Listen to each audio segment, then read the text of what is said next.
3, 2, 1, 0. પણ હવે એ શ્લોક ગાવા ક્યાં?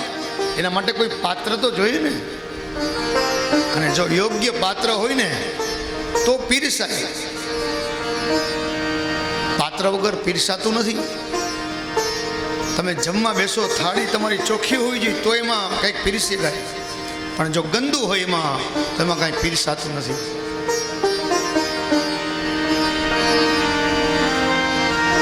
એના માટે પાત્ર માટે ભગવાને સાંભળનારો તૈયાર કર્યો પરીક્ષિત મહારાજ.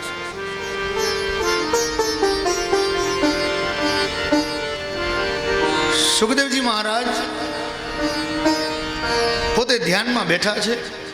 આ બાજુ પ્રભુ લીલા કરે છે. અને મહાભારતના કથામાં આપણે 2 મિનિટ પ્રવેશ કરીએ કે અશ્વસ્થામાં આ બાજુ પાંડવો અને દુર્યોધનના જ્યારે યુદ્ધ થયા, મહાભારત ગ્રંથ પણ બહુ જબરદસ્ત છે. મહાભારત બહુ સમજવા જેવો છે. આપણે ઘણીવાર એમાં પણ કહેતા હોય કે મહાભારત વચાય નહીં. ખબર છે ને બેનોને, ભાઈઓને ખબર હોય મહાભારત શું? તો કે ન વચાય ઘરમાં. શું કામે? તો કે મહાભારત થાય ને એટલે. પણ જો મહાભારતને સમજીએ, આચરણમાં લઈએ ને તો મહાભારત થાય નહીં. નથી વાંચતા ને એટલે જ મહાભારત થાય છે. આપણા જીવનની કથા છે. ઘરમાં મહાભારત પડ્યું હોય ને તો અમારે તો અનુભવ છે. એને કપડું સારું વીંટી અને ગોર બાપાને દેવા કે લ્યો દાદા સંકલ્પ કરાવો, મહાભારત તમે લઈ જાઓ. એટલે એનો મતલબ શું ખબર? કે ગોર બાપાનું જે થવું હોય થાય, આપણે છૂટા. પણ મહાભારતને સમજો. આ બાજુ કૌરવો અને પાંડવોની વચ્ચે જ્યારે યુદ્ધ થયું, હસ્તિનાપુરની અંદર રણ મેદાનની અંદર જ્યારે દુર્યોધનના પક્ષે જ્યારે હાનિ થવા લાગી અને ત્યારે દુર્યોધનના ઉરુને ભાંગી નાખ્યા, ત્યારે દુર્યોધન કહે છે કે આ પાંડવો જ્યાં સુધી જીવે છે ને ત્યાં સુધી મને શાંતિ નહીં થાય. પણ વિચાર કરો કે 100 કૌરવો હતા અને પાંડવ કેટલા હતા? 5 હતા. પણ એ 5 પાંડવના પક્ષની અંદર કોણ હતો? દ્વારિકાનો નાથ હતો ભાઈ. 5 જ હતા પાંડવ. પણ એના રથનો સારથી હતો ભગવાન અખિલ બ્રહ્માંડ નાથ કૃષ્ણ. યત્ર યોગેશ્વર કૃષ્ણ યત્ર પાર્થો ધનુર્ધર તત્ર શ્રી વિજયોર ભૂતિર ધ્રુવા નીતિર મતિર મમ. જેનો રથનો સારથી ભગવાન હોય ને બાપ, હે, એના પછી ગાડાને કઈ આંચ ન આવવા દેવો. આપણા જીવન રથ છે ને, આપણા જીવનના રથને પણ એનો સારથી ભગવાન કૃષ્ણ રાખો. તમને કોઈ દી કઈ વાંધો નહીં આવે. અને તે સમયે બહુ આપણે અત્યારે કથા તો મહાભારતની તો આપણે કરીએ તો પૂરા ન થાય. સંક્ષિપ્તમાં સમજાવું કે તે સમયે દુર્યોધન ચિંતામાં હતો અને તે સમયે દુર્યોધનનો મિત્ર અસ્વસ્થામાં આવ્યો. અસ્વસ્થામાં આવી અને દુર્યોધનને કહે છે કે ભાઈ તું આટલો દુઃખી કાં? કહે છે કે આ પૃથ્વી પર જ્યાં સુધી પાંડવો જીવે છે ને ત્યાં સુધી મને શાંતિ નહીં મળે.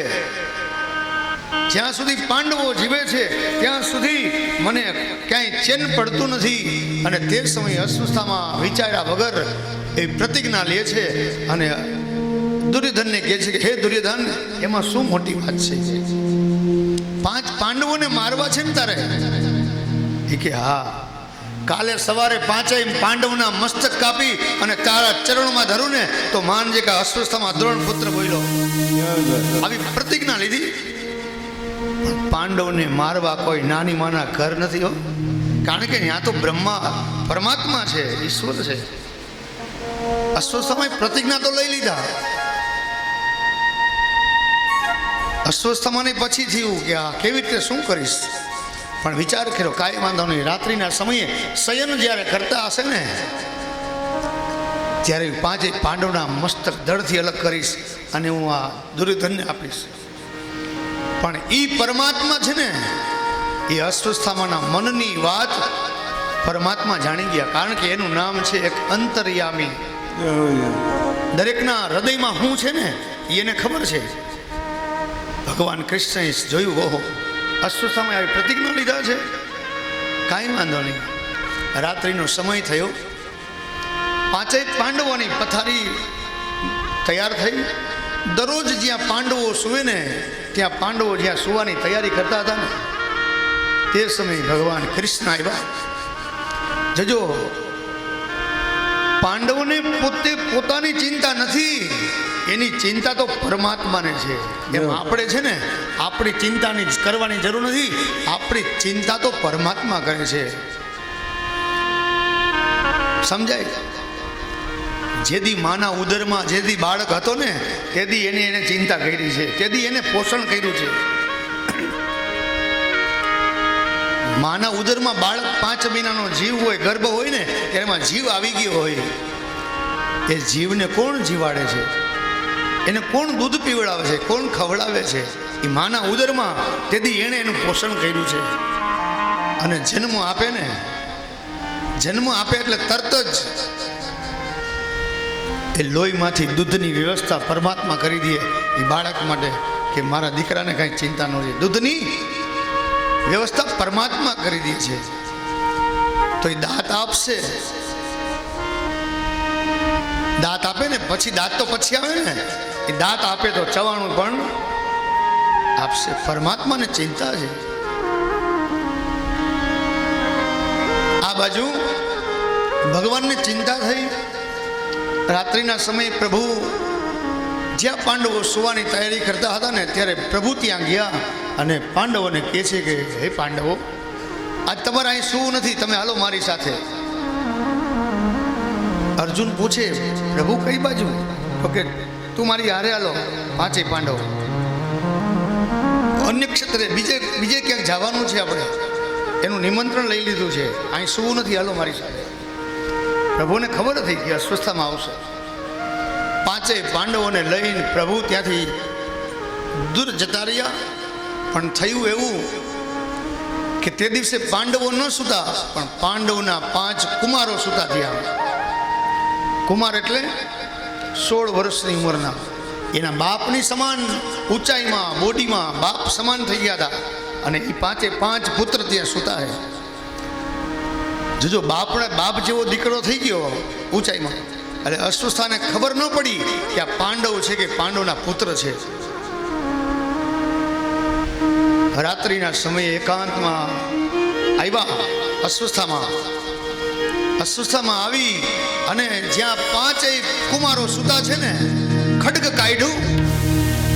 ખડગ કાઢીને જ્યાં 5 પાંડવ, એને કે 5 પાંડવના માથા કાપી નાખું. એક પછી એક મીંડા દળથી મસ્તક અલગ કરવા. અને 5ના મસ્તક લઈ દુર્યોધન અસ્વસ્થામાં, અને દુર્યોધન પાસે જઈને કહે છે કે લે દુર્યોધન, આ 5 પાંડવના મસ્તક. દુર્યોધન વિચાર કરે છે કે આ 5 પાંડવના મસ્તક આટલી વારમાં. દુર્યોધને 5 પાંડવના જે કુમારો મસ્તક હતા ને એની ઉપર હાથ મૂક્યો ને ત્યારે દુર્યોધનને ખબર પડી કે આ 5 પાંડવ નથી બાપ, આ તો અમારા કુળનો આજે અમારા કુળનો વંશ વેલો કપાઈ ગયો બાપ. આ તે કેવડી ભૂલ કરી. વિચાર તો કરો કે 5 કંધોતરને કાપી અને એ દુર્યોધન પાસે ગયો, અને દુશ્મન હતો ને છતાંય હાહાકાર કરી ગયો. ઓહો, બહુ ખોટું થયું. અસ્વસ્થામાં પણ વિચાર કરે છે કે મારવા હતા કોઈને અને મરાઈ ગયા બીજા. અને તે સમયે સવારમાં આ બાજુ દુર્યોધન હાહાકાર કરવા લાગ્યો. અસ્વસ્થામાં પણ મૂંઝાઈ ગયા, ગભરાઈ ગયા. અને તે સમયે સવારમાં દ્રૌપદી જ્યાં આવી, સવારમાં ઉઠીને જુએ છે. દ્રૌપદી આવીને જોવે છે ને ત્યાં તો પોતાના 5 કંદોતર પુત્ર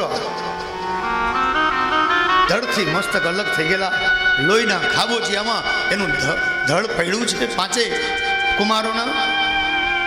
દ્રૌપદી માથા નાખવા લાગી, આ મારા દીકરા નિંદરમાં હતા, સૂતા હતા, અને આને કોણે માર્યો?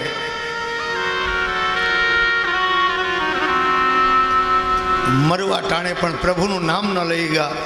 દ્રૌપદી વિચાર કરે કે મારા દીકરાની કઈ ગતિ થાય, કલ્પાંત કરવા લાગ્યા. અને તે સમયે અહીંયા અર્જુન આવ્યા, ભીમ આવ્યા, ભગવાન કૃષ્ણ આવ્યા. કૃષ્ણ આવીને જોવે છે, દ્રૌપદી માથા નાખે છે કે મારે 5 દીકરા કપાઈ ગયા. આવો પાપી કોણ છે? અને ત્યારે પ્રભુએ શ્રી કૃષ્ણને દ્રૌપદીના આંસુ લોહીછા છે. દ્રૌપદી રડની, એની સદગતિ થાય. અને ત્યારે અર્જુન પ્રતિજ્ઞા કરે છે કે હે પાંચાળી, તારા 5 કંદોતરને મારવા વાળો છે ને, એને મારી એનું મસ્તક વિહણો કરી એનો પાટલો બનાવી અને એની ઉપર તને બેહાડી નવડાવું ને, કદી માનજે કે મેં તારા આંસુ લઈ છે. આ મારી ક્ષત્રિયની પ્રતિજ્ઞા છે. અર્જુન કૃષ્ણ કહે, કૃષ્ણ રથ તૈયાર કરો. રથ તૈયાર કર્યો. કૃષ્ણ ભગવાન સારથી વિના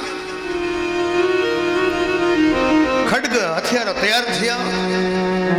આ બાજુ અશ્વત્થામાને ખબર પડી ગઈ કે અર્જુન મારવા માટે આવે છે. અશ્વત્થામાએ રથ તૈયાર કર્યો, એને પણ રથ લઈને ભાગવા લાગ્યા. અને આ બાજુ કૃષ્ણ રથ લઈ અને ભગવાન શ્રી કૃષ્ણ સ્વયં પોતે અર્જુનનો રથ ચલાવે. ભગવાન તો આપણો રથ ચલાવવા માંગે છે, પણ ભગવાનને લગામ તો આપો. હે પ્રભુ, આ મારું જીવન રથ છે ને પ્રભુ, એને તું હલાવજે બાપ. એને કોઈક પ્રાર્થના કરો, પ્રભુ તમે છો મારા જીવન રથના સારથી. પ્રભુને કહેવાનું, હે પ્રભુ, મારું જીવનનું રથ, મારું ગાડું છે ને, આ ભવસાગર પાર કરાવજે બાપ. આ બાજુ રથ તૈયાર થયો. અશ્વત્થામા રથ લઈને ભાગવા લાગ્યા. અને તે સમયે શ્રી કૃષ્ણ અર્જુન રથમાં બેઠા છે. શ્રી કૃષ્ણ રથ ચલાવે અને અશ્વત્થામા રથની પાછળ દોડાવે છે. અને તે સમયે ધીરે ધીરે રથ લઈ અને રથ મહિના દોડવા, ઘોડા દોડવા લાગ્યા. અર્જુને બાણ ચડાવ્યું. આજે દુશ્મન છે ને, દુશ્મન એને કોઈ સારું કામ કર્યું નથી, એને ભાગવું જ પડે અને મોઢા નીચા જ રાખવા પડે. બાપુ, સારા કામ કર્યા હોય ને તો સમાજમાં એને બેહવાનું સ્થાન મળે. પણ આજે અશ્વત્થામાને ભાગવું પડ્યું. અને અર્જુને રથમાંથી પોતે બાણ ચડાવી અને અશ્વત્થામાના રથને બાણ મારે છે. અશ્વત્થામાના રથનો ભાંગીને ભોગો થઈ ગયો. અશ્વત્થામાનો રથ ભાંગી ગયો. અશ્વત્થામા દોડવા લાગ્યા. દોડતા દોડતા દોડતા જાય છે. અને અર્જુન ભગવાન કૃષ્ણ કે કૃષ્ણ રથ લાવો, રથ રોકો. કેમ? તો કે મારા દુશ્મન પાસે રથ નથી ને, તો મારે રથમાં ન બેહાય. પહેલા તો યુદ્ધમાં પણ ધર્મ હતો, અને અત્યારે તો ધર્મમાં યુદ્ધ છે. અત્યારે તો ધર્મમાં યુદ્ધ છે. આ તારો ધર્મ ના મારો ધર્મ. અને ઈ અર્જુન અશ્વત્થામાની પાછળ દોડવા લાગ્યા. દોડતા દોડતા દોડતા જે આગળ જાય છે ને, ત્યારે અશ્વત્થામાએ વિચાર કર્યો કે બ્રહ્માસ્ત્ર છોડવું. અને અશ્વત્થામાને પોતાના પિતા દ્રોણે, ગુરુ દ્રોણે બ્રહ્માસ્ત્ર છોડતા શીખવાડ્યું હતું. એટલે બ્રહ્માસ્ત્ર છોડ્યું.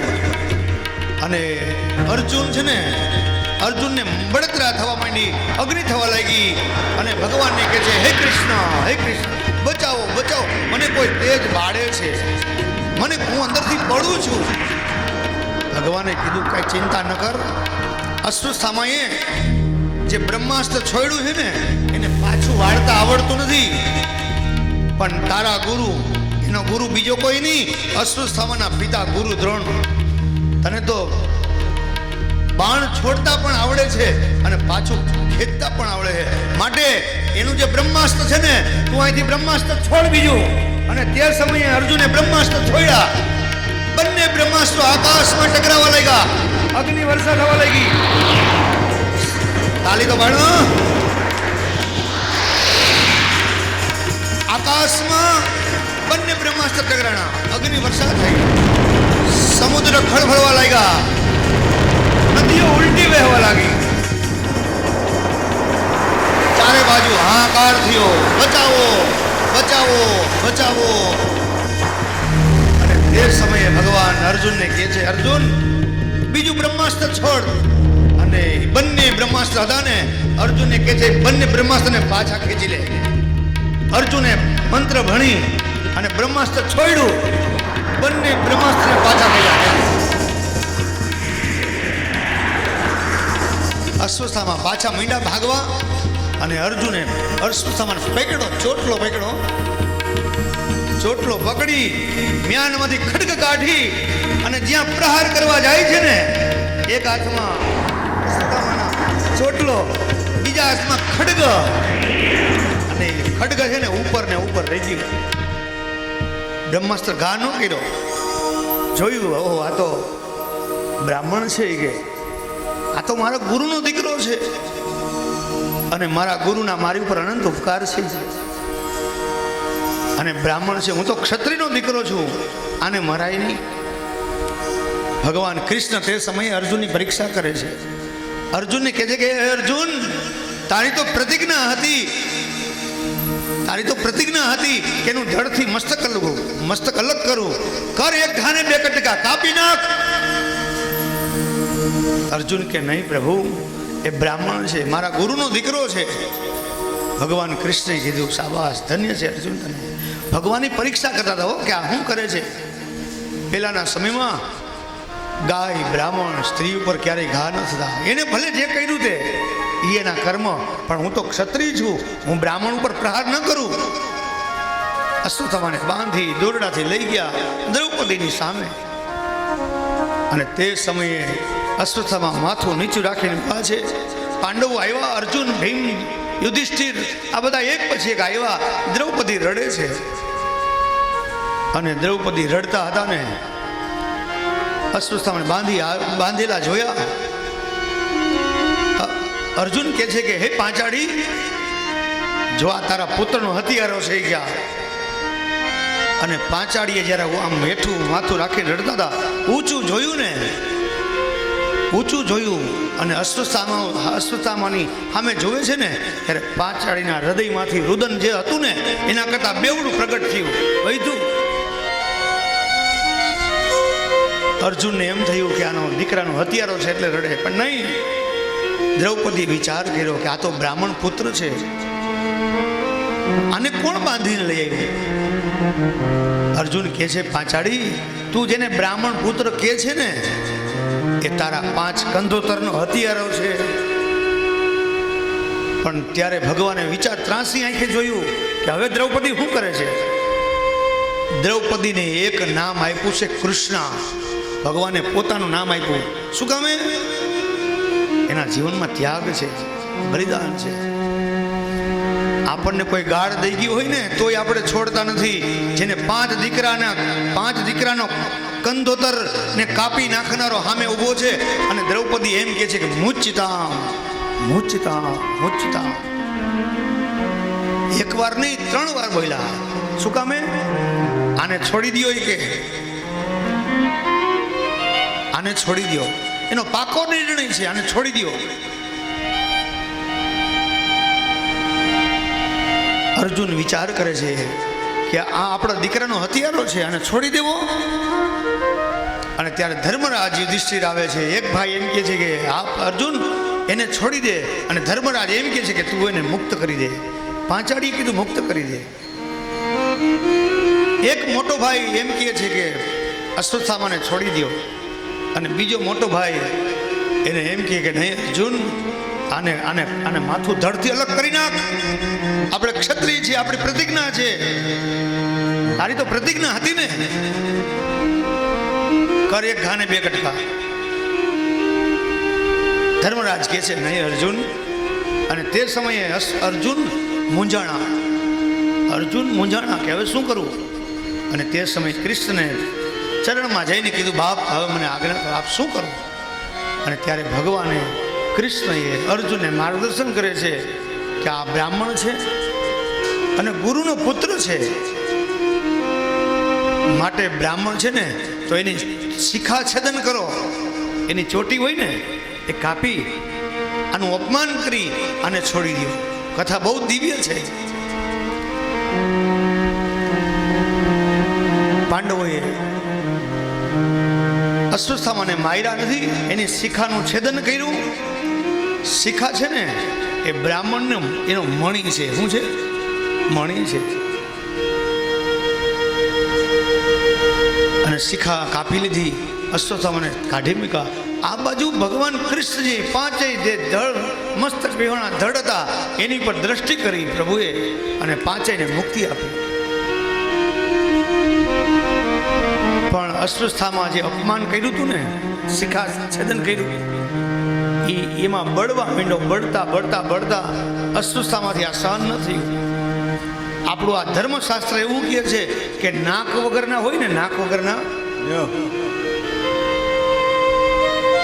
જોજો સજાગ જે આબરૂદાર માણસ હોય, તમે 50 માણસની વચારેને 2 શબ્દ કહી દો ને બાપુ, તો એને મારવો ન પડે, એની રીતે મરી જાય. પણ એ કોના માટે? તો કે નાકવાળા માટે. નાક વગરનો હોય ને એને 2 શબ્દ નહીં, ગમે એટલા શબ્દ કયો, કાંઈ ફેર નહીં. આ અશ્વત્થામાને કાંઈ ફેર ન પડ્યો, બળવા લાગ્યો.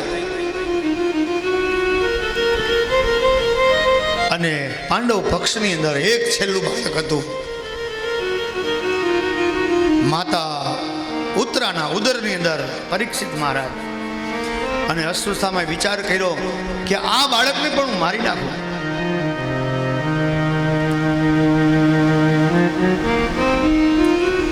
આ બાજુ ભગવાને પાંચેય પાંડવના પુત્રને સદગતિ આપ્યા. અને પ્રભુ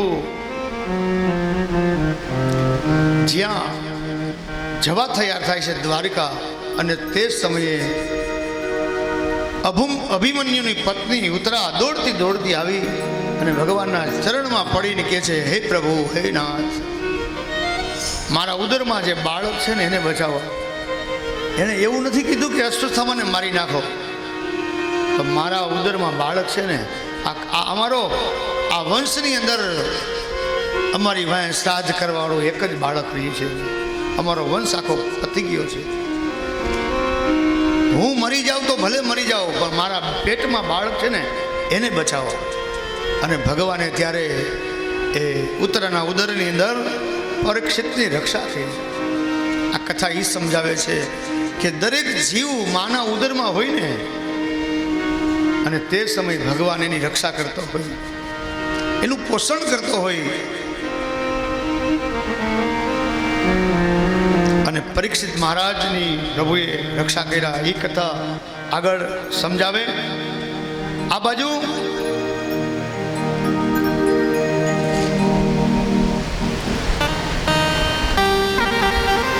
પાંડવ પક્ષની અંદર જ્યારે યુદ્ધની અંદર જ્યારે કૌરવ પક્ષમાં હાનિ થવા લાગી, અને ત્યારે દુર્યોધન, ભીષ્મ, દ્રોણ, આ બધા જે મોટા મોટા મહારથી હતો ને, એની સભા ભરી અને કહેવા લાગ્યો કે તમે ખાવ છો મારું અને તમે ભલું ઈચ્છો છો પાંડવનું, તમે મારા પક્ષે બરોબર લડતા પણ નથી. અને ત્યારે ભીષ્મ પ્રતિજ્ઞા કરે છે કે હે દુર્યોધન, તું સમજીને બોલજે. પાંડવ અને કૌરવનું યુદ્ધ 18 દિવસ ચાલ્યું. 18 દિવસ. અને 10મા દિવસે આવી પ્રતિજ્ઞા કરે છે. અને તે સમયે ભીષ્મ એને એમ કહે છે કે હે દુર્યોધન, આવતીકાલે તારી પત્નીને મોકલજે, હું તને અખંડ સૌભાગ્યવાના આશીર્વાદ આપીશ. તે સમયે પણ પ્રભુ લીલા કરે છે. રાત્રિના સમયે દ્રૌપદી સૂતા છે, અને ત્યારે ભગવાન એક જૂનું ધોતી એટલે પોતળી પહેરી છે, માથે ફારિયું બાંધ્યું છે, હાથમાં લાકડી લીધી છે, એક લાલ ટેન, અને લઈને દ્રૌપદી પાસે ગયા અને કીધું, બેન ઉઠ, જાગ. ભાઈ અત્યારે મોડી રાત્રિના? તો કે હા, આપણે જવાનું છે. ક્યાં? તો કે ભીષ્મ દાદા પાસે. ભીષ્મ દાદા પાસે? તો કે હા. અત્યારે? હા. અને તને કોઈ રસ્તામાં કોઈ પૂછે, કોઈ ચોકીદાર પૂછે કોણ છે, તો તારે એને એમ કહેવાનું કે મારો નોકર છે. પાંડવ પક્ષે ભગવાને જ્યાં પાંડવ હતા ને ત્યાં પ્રભુ એની સાથે હતા. આ કથા એ સમજાવે કે જીવનમાં પ્રભુને ક્યારેય ભૂલો નહીં. દુઃખમાં સુખમાં ગમે ત્યારે પ્રભુને યાદ કરો. દ્રૌપદી કહે છે કે નહીં ભાઈ, મારી જીભ ન પડે નહીં, બેન ઉપાડવી પડશે તારે કે જલ્દી હાલ. અને ભીષ્મ પિતા પાસે રાત્રિના સમયે એને પ્રભુ દ્રૌપદીને લઈને ગયા અને કીધું કે તારે કાંઈ બોલવાનું નથી, ખોળો પાથરી અને પગે લાગવાનું છે, તને જે આશીર્વાદ આપે ને લઈ લેવાના. કાંઈ વાંધો નહીં. તૈયારી થઈ.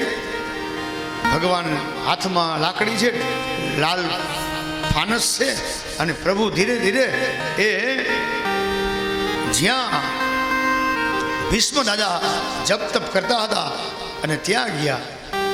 એ રાઉટીની અંદર ચોકીદાર ઉભા હતા. ચોકીદારે પૂછ્યું ક્યાં જવું છે?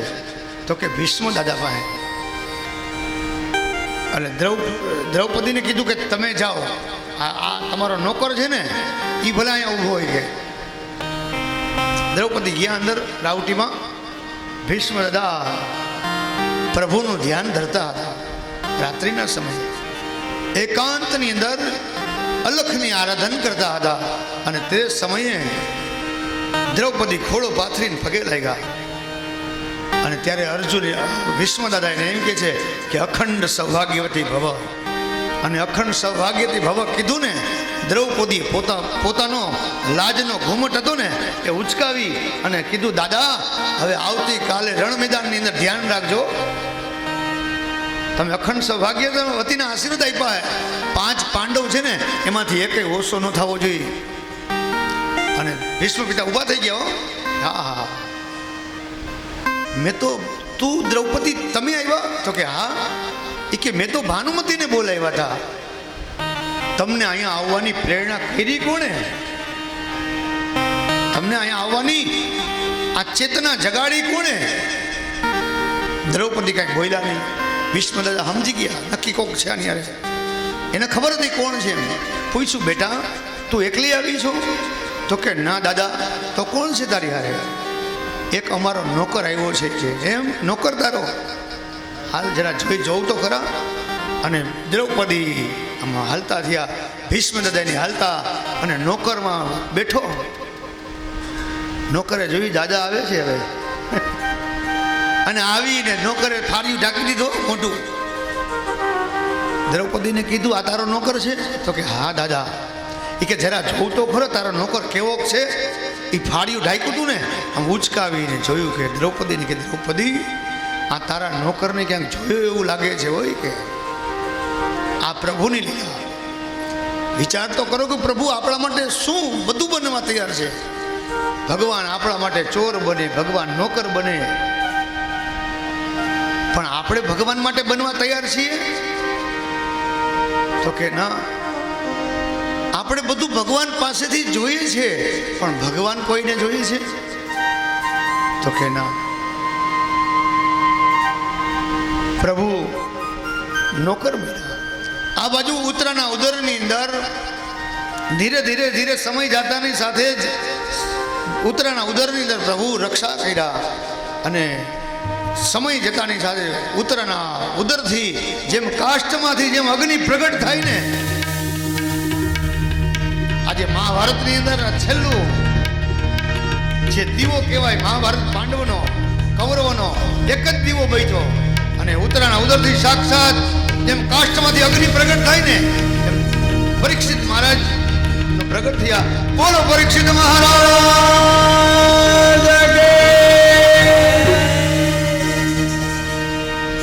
પાંડવો ખૂબ રાજી થયા. એને ઘરે દીકરાનો જન્મ થયો. પછી તો પરીક્ષિત ધીરે ધીરે મોટા થવા લાગ્યા. બ્રાહ્મણોને બોલાવ્યા. એના જાતકર્મ સંસ્કાર થયા, નામકરણ સંસ્કાર થયા. પરીક્ષિત જન્મતાની સાથે જ જન્મ થયો ને તરત જ છે ને પરીક્ષિત વિચાર કરે છે કે જે માના ઉદરમાં જે ભગવાને મારી રક્ષા કરી રહ્યા હતા આ ઈ તો નથી ને. ચારે બાજુ પાંડવો ઊભા છે ને જોવે છે બધા કે આ ઈ તો નથી ને. એટલે પરીક્ષા કરતા કરતા એટલે એનું નામ પરીક્ષિત પાડ્યું. જીવ માત્રની રક્ષા પરમાત્મા કરે છે, પણ પરીક્ષિતે છે ને જન્મતાની સાથે જ ભગવાનને ગોતવાનો પ્રયાસ ચાલુ કર્યો. અને આપણે શું કરીએ? જે દી માના ઉદરમાં હોય ને ત્યારે એ જીવ અનેક વેદનાથી પીડાતો હોય, પેટની અંદર નરકવાસની અંદર જીવ પડ્યો હોય અને એને વેદના થતી હોય, અને ત્યારે ભગવાનને કહેતો હે ભગવાન, મને આ માના ઉદરમાંથી મને મુક્ત કર, હું તારું ભજન કરીશ, હું તારી માળા કરીશ. અને ભગવાન આપણામાં ભરોસો કરે અને ભગવાન એ જીવને મુક્ત કરે. પછી જીવ કહી દે ભગવાનને કે હવે તું ન્યા હે, હું આયા. 9 માસ ઉદરમાં રાખ્યો, પ્રભુ પાસે માગી શમણા.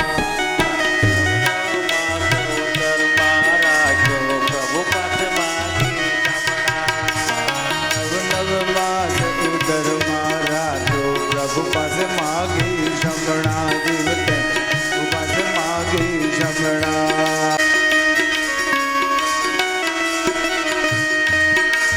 બહાર આવી ભૂલી ગયો તું, બહાર આવી ભૂલી ગયો તું,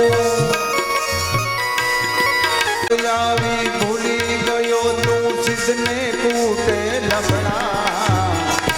ઇંગ્લિશ મત કર રમણા, ઇંગ્લિશ મત કર રમણા, ઇંગ્લિશ મત કર રમણા, રમણા, ઇંગ્લિશ મત કર રમણા.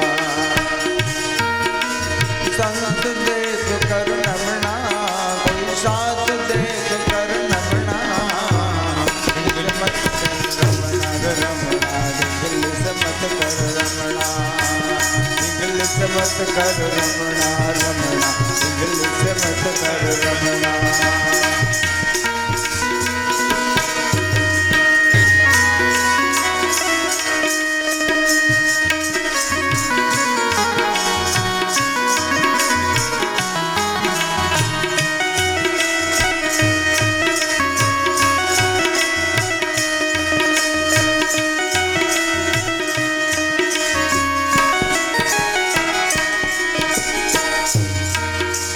ડાબી ચલે સો ઇંગલા સમજો, જમણ ચલે સો ઇંગલા વાલા, જમણ ચલે સો ઇંગલા.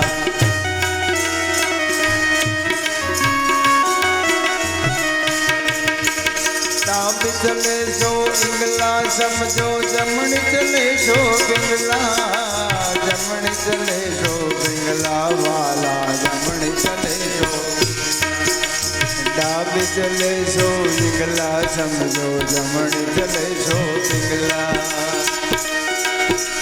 ડાબી ને જમણી દોનો ચલે તો,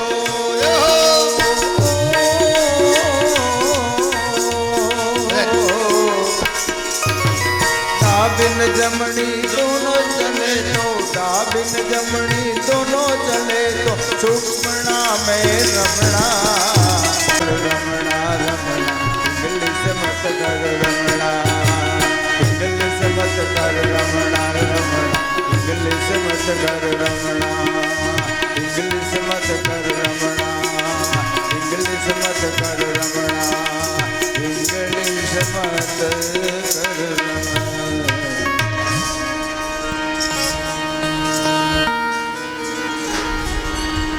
જીવ જ્યારે ભગવાન મુક્ત કરે પછી ભગવાનને કહી દઈએ કે હવે તું ત્યાં ને હું આયા. ભગવાનને યાદ કરતો નથી. આ બાજુ પરીક્ષિત ધીરે ધીરે મોટા થવા લાગ્યા, નામકરણ સંસ્કાર થયા.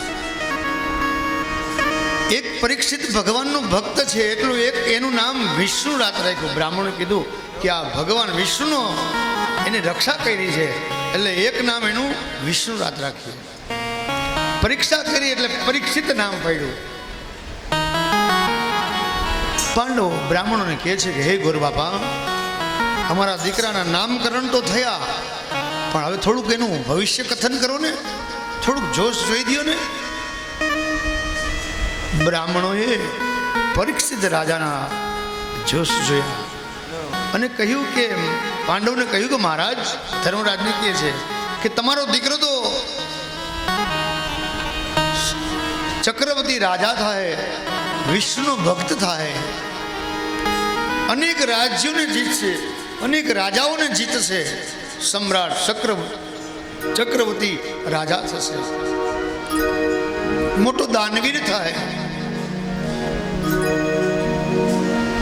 અને છેલ્લે બ્રાહ્મણોએ કીધું કે તમારા દીકરો છે ને એને બ્રાહ્મણના શ્રાપથી તક્ષક નાગ કરડશે અને એનું મૃત્યુ થાય. પાંડવો હતા ને એ આમ કંપવા લાગ્યા કે અમારો દીકરો બ્રાહ્મણનું અપમાન કરશે. બ્રાહ્મણોએ કહ્યું કે નહીં, પણ એ બ્રાહ્મણના જે શ્રાપ છે ને એ પણ આશીર્વાદના રૂપમાં થાય. બ્રાહ્મણ ભલે શ્રાપ આપ્યા છે આપશે, પણ એ આશીર્વાદ રૂપી થાય. અને તમારો દીકરો પરીક્ષિત છે ને એ ભગવાનને પામશે, મુક્તિને પામશે. બ્રાહ્મણોને ખૂબ ધન દોલત આપ્યા, રાજી કર્યા, બ્રાહ્મણો જતા રહ્યા. તે સમયે વિદુરજી યાત્રા માટે નીકળ્યા. વિદુરજી યાત્રા કરવા નીકળ્યા. વિદુરજી 100 વર્ષે યાત્રા કરવા ગયા અને 32,000 વર્ષ સુધી એને યાત્રા કરી. ધીરે ધીરે ધીરે સમય જતાની સાથે વિદુરજી યાત્રા કરવા ગયા ને ત્યારે એને ઓધવજી મળ્યા અને ઓધવજી દ્વારા એને સંદેશો મળ્યો કે ભગવાન શ્રી કૃષ્ણ સ્વધામ ગયા છે.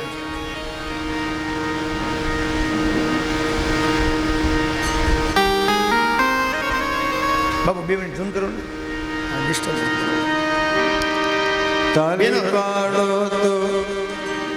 બેનો 2 મિનિટ ઊભા થઈ જાવ, તમને આનંદ આવે. અને બાપુ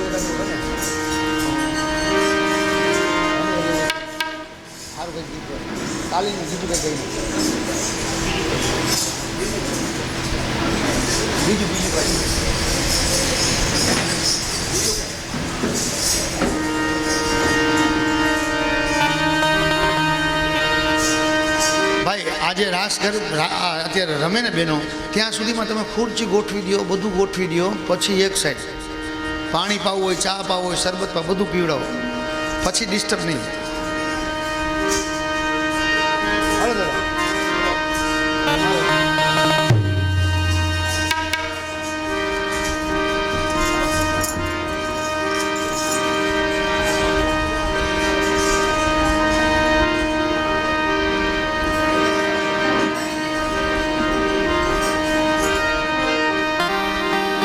દ્વારિકાનો નાથ મારો રાજા રણ છોડ છે, ને મને માયા લગાડી રે.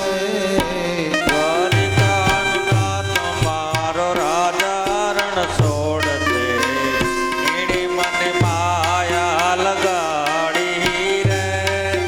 દ્વારિકાનો નાથ મારો રાજા રણ છોડ છે, એને મને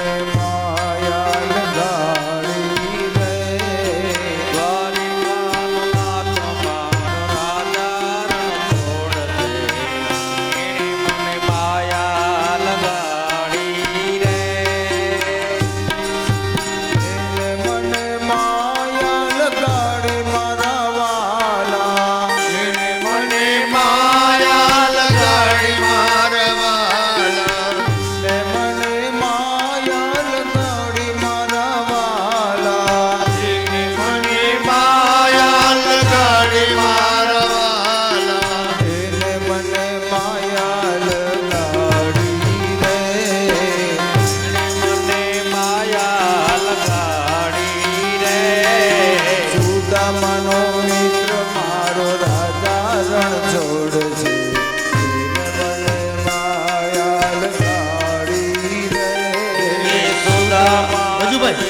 મારો રાજા રણ છોડી મારવા, એને મને માયા લગાડી રે. એને મને માયા લગાડી રે. હરિકનો નાથ મારો રાજા રણ છોડ છે,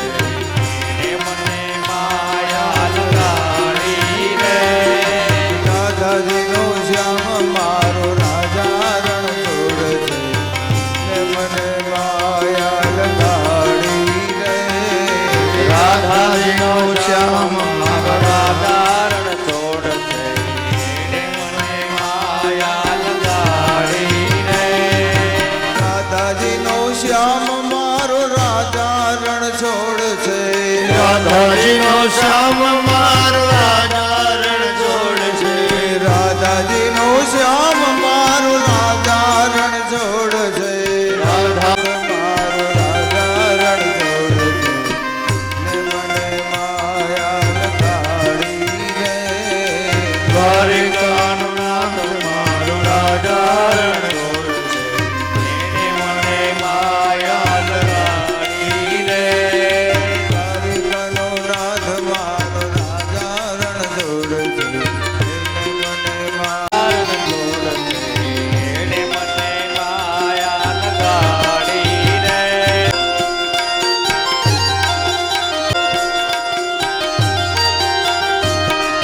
સુદામાનો મિત્ર મારો રાજા રણ છોડ છે. એને મને માયા લગાડી રે. સુદાયા લગાડી રે. એને મને માયા લગાડી મારા વાલા. એણે મને માયા લગાડી. વાલા એણે મને માયા લગાડી મારા વાલા. એને મને માયા લગાડી રે. એણે મને માયા લગાડી રે.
જય હો.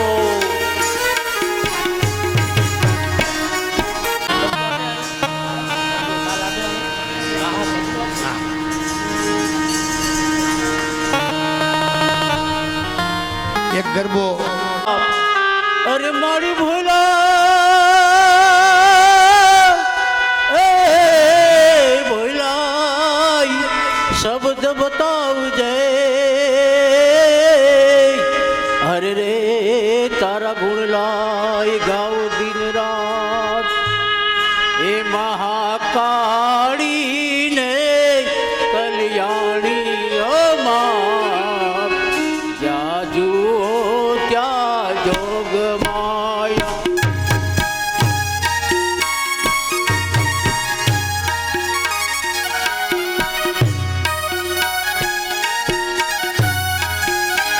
હે મને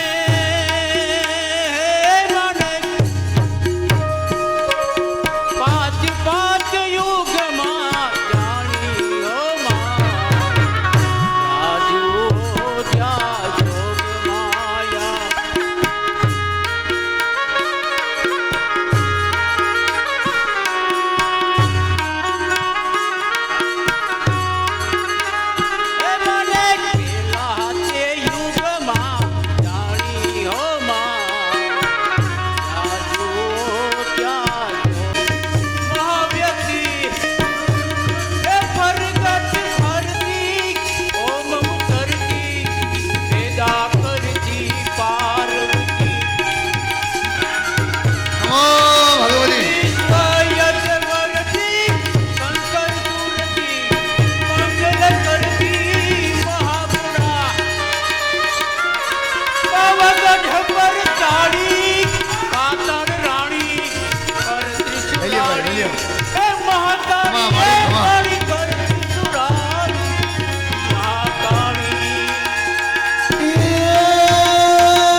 શ્રી નવદુર્ગા માત તુંગ કુચામ નયન ત્રયયુક્તા સ્મેર મુખે વરદા પુષ્પાસા હિતિકરા પ્રભજ ભુવનેશ્વરી બોલો ભુવનેશ્વરી માત જય હલો હલો જગનીભાઈ થોડો અવાજ છે હલો હલો આપણે ગરબા લીધા એના ગુણગાન ગાઈએ એટલા ઓછા છે ભગવતીને પ્રાર્થના કરે કે હે માં અમારા માથે કાયમ ને માટે આવા ઓઢણા રાખજે જય ભગવતી દેવી નમો વરદે જય પાપ વિનાશિની શુભ ફલદે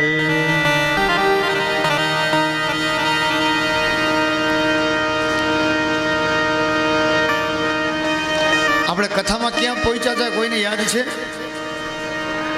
ક્યાં હે હા પણ ખબર હે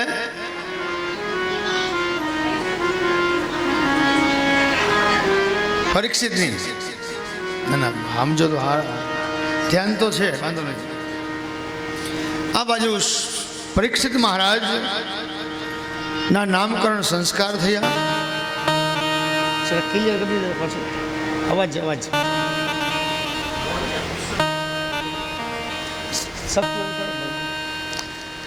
વિદુરજી તીર્થ યાત્રાએ નીકળી ગયા છે પહેલાના સમયમાં માણસ યાત્રા કરવા જતા ને શું કામે જતા તો કે આપણાથી જાણતા જાણતા પાપ થઈ ગયા હોય ને તો એ પાપને ધોવા માટે જતા શાસ્ત્રમાં કીધું છે અન્ય ક્ષેત્રે કૃતમ પાપમ તીર્થ ક્ષેત્રે વિનશ્યતિ તીર્થ ક્ષેત્રે કૃતમ પાપમ વજ્રલેપો ભવિષ્યતિ આપણાથી પાપ થઈ ગયા હોય તીર્થમાં જઈએ ને તો આપણા તીર્થની અંદર પાપ ધોવાઈ જાય પણ તીર્થમાં જઈને જો પાપ કરે ને તો વજ્ર જેવું બની જાય એનું ક્યારે લુપ્ત થતું નથી આ બાજુ વિદુરજી 32,000 વર્ષ સુધી યાત્રા કર્યા અને તે સમયે ઉદ્ધવજીના સમાચાર મળ્યા ઉદ્ધવજી દ્વારા કે ભગવાન શ્રી કૃષ્ણ સુધામ પધાર્યા વિદુરજી બહુ દુઃખ થયું વિદુરજી હસ્તિનાપુરમાં આવ્યા એના સ્વાગત થયા શેરી વડાવું સજ્જ કરું મારે ઘરે હરી આવો ને વાતે ગાતે ઘરે લેવા ધર્મરાજ યુધિષ્ઠિર હસ્તિનાપુરની ગાદી ઉપર બેઠા છે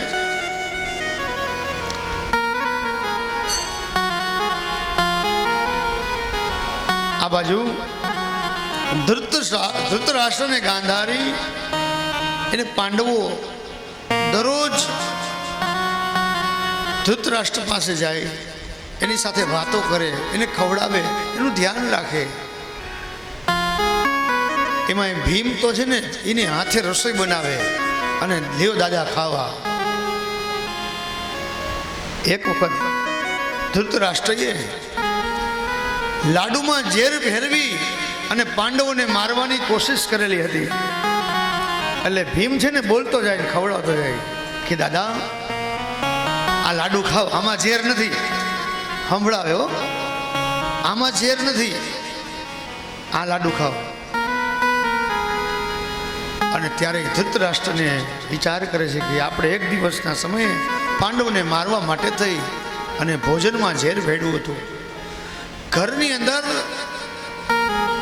હળધૂત થાય છે જોજો અને વિદુરજી આવી અને જુએ છે વિદુરજી કહે છે કે હે કાકા તમે આજે પાંડવનું અન્ન ખાવ છો તમને શરમ નથી આવતી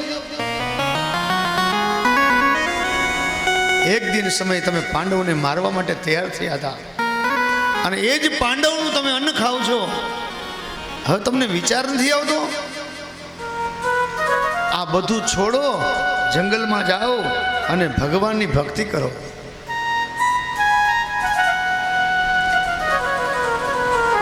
જોજો ભક્તિ તો કરવી હોય ને એ તો કોઈની કૃપા હોય તો થાય, બાકી ભક્તિ ન થાય. ઘરની અંદર ખૂણામાં ખાટલો હોય. જો આજનું જીવન ચરિત્ર તમને બતાવું. વિદુરજી કહે છે કે હે કાકા, તમે ભગવાનનું ભજન કરવા માટે જંગલમાં જાઓ, ભજન કરો, પણ ભાગ્યમાં હોય ને તો જ ભજન થાય. આજે ઘરની અંદર મા બાપ હોય, ઘરના ખૂણામાં બેઠા હોય, પૈણનો દીકરો એને પૂછવા જતો ન હોય, અને મા બાપ પાછા એવા હોય, જરાક જો કાંઈક મોડું થઈ ગયું હોય ને દીકરાથી કે દીકરાથી વહુથી, તો લાકડીના પછાડતા હોય, રાડું નાખતા હોય, અને એમ કે હવે તમે મને હાચવી નહીં શકો, હવે મને એરું કઈડાવો, હવે મરી જાય. અમે ટાઈમે ચા ન આવી હોય ને તોય દેકારો થતો હોય. પછી વહુ ને દીકરા ને કંટાળે બાપાથી માથી, અને બારોબર એક ઓફિસ બનાવી દઈએ. ઓફિસમાં દાદાને કે તમે અહીં રહ્યો, પણ દાદા ન્યાય હેખણા નો ઘેર ઓલું પાર્કિંગ રાખ્યું હોય ને તો પતરામાં લાકડી મારતા હોય. ક્યાંય ગયા, ક્યાં મરી ગયા બધા, લાવો ચા લાવો, શરબત આવવા દો. દીકરાની વહુથી માથેથી પેલા તો ઓઢતા ને લાજ કાઢતા, એમાં પડી ગયું હોય ને તો ગાયડું દઈએ. તમારી બાપની ઘરે કોઈ શીખવાડ્યું છે કે નહીં? હવે આને જીવન કહેવાય? આને જીવન ન કહેવાય. પણ જીવનના 50 વર્ષ પૂરા થઈ જાય ને પછી વનમાં જાય. એ જીવ વનમાં પ્રવેશ કરે.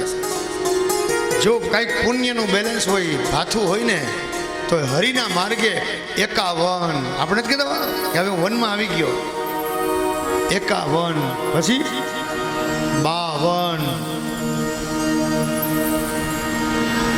એ વનની અંદર જાય. એ મુસાફિર છે ને, આ જીવાત્મા છે ને, એ જંગલની અંદર ભૂલો પડે. કાંઈ રસ્તો તો હોય નહીં એની પાસે, એ ભૂલો પડે ભવાટવીની અંદર. અને ત્યારે ભવાટ જંગલની અંદર 2 રસ્તા હોય છે. એક હાઈ તરફ જતો હોય અને બીજો હરી તરફ જતો હોય. જો હરી તરફ વળી ગયો તો વાંધો નથી, પણ હાઈ તરફ વળ્યો તો ઈ ન જીવે અને બીજાને પણ જીવવા દેતો નથી.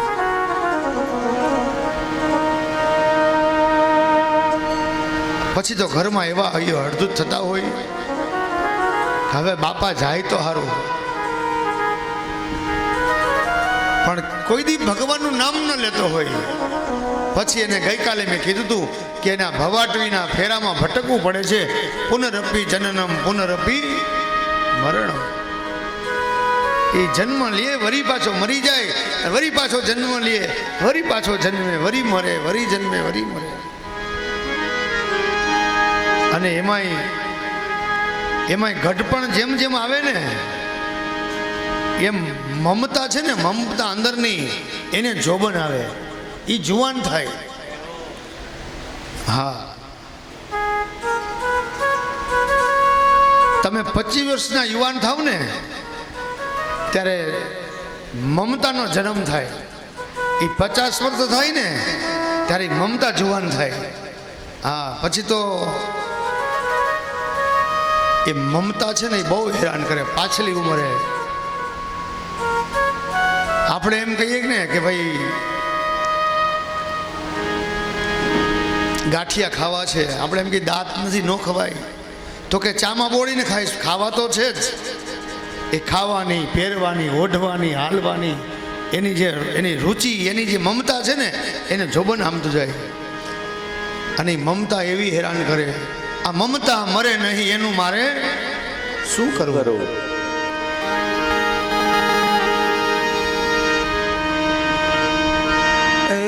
મમતા મરે નહીં એનું મારે શું કરવું? વાલો મારો દિલનો દયા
ગયા છે ચકલાના ગોખલા રે આવા ગઢપણના તાળલા થઈ ગયા ચકલાના